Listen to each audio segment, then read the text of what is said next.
അങ്ങനെ നമുക്ക് ഏവർക്കും പ്രിയങ്കരനായ ശ്രീ ആര്യടൻ ഷൗക്കത്ത് കേരള നിയമസഭയിലെ ഒരു അംഗമായിട്ട് സത്യപ്രതിജ്ഞ ചെയ്തിരിക്കുകയാണ്.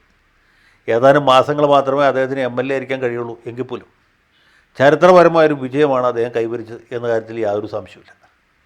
ഈ നിലമ്പൂർ ഉപതെരഞ്ഞെടുപ്പിനെ സംബന്ധിച്ചിടത്തോളം ഞാൻ നേരത്തെ പറഞ്ഞാണ്, കേരള രാഷ്ട്രീയത്തിൽ മറ്റു വിധത്തിൽ വലിയ പ്രാധാന്യമൊന്നുമില്ലാത്ത ഒരു തെരഞ്ഞെടുപ്പായിരുന്നു നിലമ്പൂരിൽ നടത്തുന്നത്.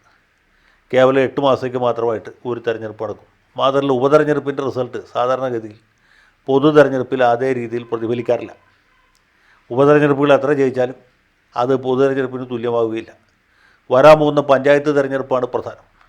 പഞ്ചായത്ത്, മുനിസിപ്പാലിറ്റി, കോർപ്പറേഷൻ തെരഞ്ഞെടുപ്പുകളിൽ എത്ര ജില്ലകളിൽ LDFന് മേൽക്കോയ്മ ഉണ്ടാകുന്നു, എത്ര ജില്ലകളിൽ UDFന് മുൻതൂക്കം കിട്ടുന്നു എന്നുള്ളതിനെ ആശ്രയിച്ചിട്ടായിരിക്കും മിക്കവാറും തൊട്ട് പിന്നാലെ വരുന്ന നിയമസഭാ തെരഞ്ഞെടുപ്പിലെ റിസൾട്ട് ഉണ്ടാക്കുക.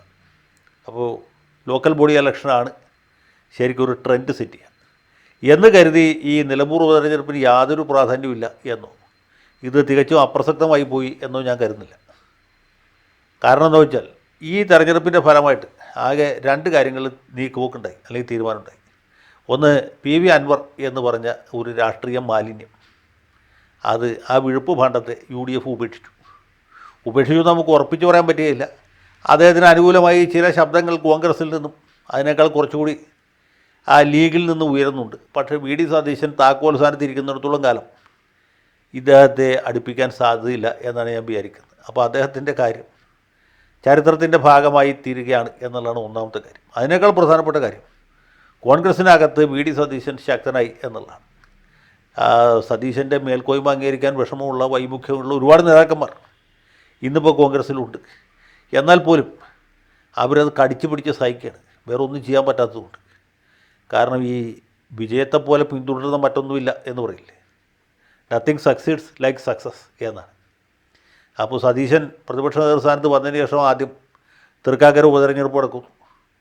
ഉപതെരഞ്ഞെടുപ്പ് പ്രഖ്യാപിച്ച ആ ദിവസം തന്നെ സ്ഥാനാർത്ഥിയെ പ്രഖ്യാപിക്കുന്നു. കോൺഗ്രസ് ഒറ്റക്കെട്ടായിട്ട് പ്രചരണത്തിന് പോകുന്നു. അന്ന് ചില നേതാക്കന്മാർ കാലിൽ ചവിട്ടുന്നുണ്ട്, പക്ഷേ ആ ചവിട്ടൊന്നും വകവെക്കാതെ ഉമാ തോമസിനെ മത്സരിപ്പിച്ച് വിജയിപ്പിക്കും.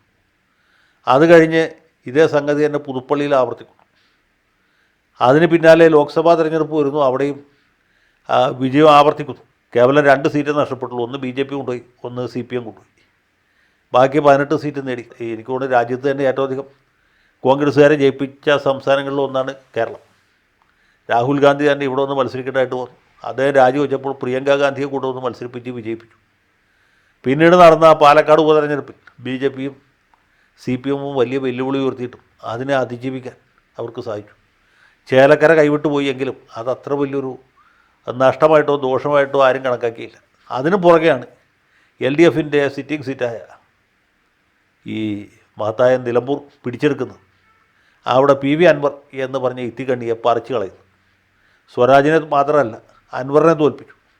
പാർട്ടിക്കകത്ത് തന്നെയുള്ള നിരവധി അനവധി ശത്രുക്കളെയും സതീശൻ തോൽപ്പിച്ചു. അങ്ങനെ അദ്ദേഹം ഏതാണ്ട് ആ ഒരു വലിയ പടനായകനായിട്ട് നിൽക്കുകയാണ്. ഇനി വരാൻ പോകുന്ന നിയമസഭാ തെരഞ്ഞെടുപ്പാണ് ഇവർ തമ്മിലുള്ള ഒരു വലിയ ഏറ്റുമുട്ടലിൻ്റെ വേദിയായിട്ട് മാറുന്നത്. വാട്ടർലൂ യുദ്ധം പോലെയാണ്. ഒരു ഭാഗത്ത് നെപ്പോളിയൻ, മറുഭാഗത്ത് ഡ്യൂക്ക് ഓഫ് വെല്ലിംഗ്ടൺ. ആരായിരിക്കും ഇതിൽ വെല്ലിംഗ്ടൺ ആവുന്നത്, ആരായിരിക്കും നെപ്പോളിയൻ്റെ സ്ഥാനത്ത് വരാൻ പോകുന്നത് എന്ന് നമുക്ക് താല്പര്യപൂർവ്വം കാത്തിരുന്ന് കാണാനേ പറ്റുള്ളൂ. ഇപ്പോൾ പ്രവചിക്കുന്നതിൽ അർത്ഥമില്ല. ഏതായാലും വാട്ടർലൂ യുദ്ധം ഒട്ടും മോശമാവില്ല എന്ന് വിചാരിക്കാം. ഇതിനോടുകൂടി ചേർത്ത് പഠിക്കേണ്ട ഒരു കാര്യം കൂടിയുണ്ട്. UDFനെ ഉപദേശിക്കാനും സതീശന് നേർവഴി കാണിക്കാനും ഇപ്പോൾ ഒരുപാട് ആളുകൾ രംഗത്ത് പോകുന്നുണ്ട്. അതിൽ ഏറ്റവും പ്രധാനപ്പെട്ടത് നമ്മുടെ മൗദൂദി ചാനലും ദാവൂദ് സാഹിബുമാണ്.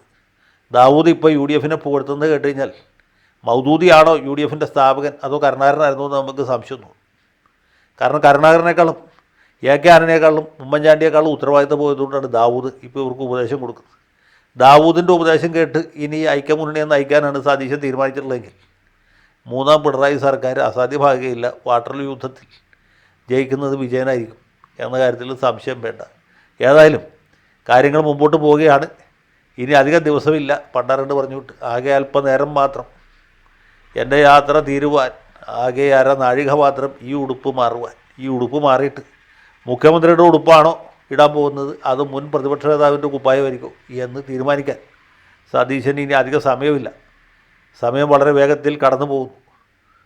അപ്പോൾ ശരിയായ തീരുമാനങ്ങൾ എടുക്കാൻ പുറമേയുള്ള ശത്രുക്കളെ മാത്രമല്ല, അകമേയുള്ള വിരോധികളെയും ഇതുപോലുള്ള ഗുണകാംക്ഷികളെയും അകറ്റി നിർത്താനുമുള്ള വിവേകം അദ്ദേഹത്തിന് ഉണ്ടാകും എന്നാണ് ഞാൻ പ്രതീക്ഷിക്കുന്നത്. ആ പ്രതീക്ഷ വച്ചു പുലർത്തിക്കൊണ്ട് താൽക്കാലത്തേക്ക് വിടാം.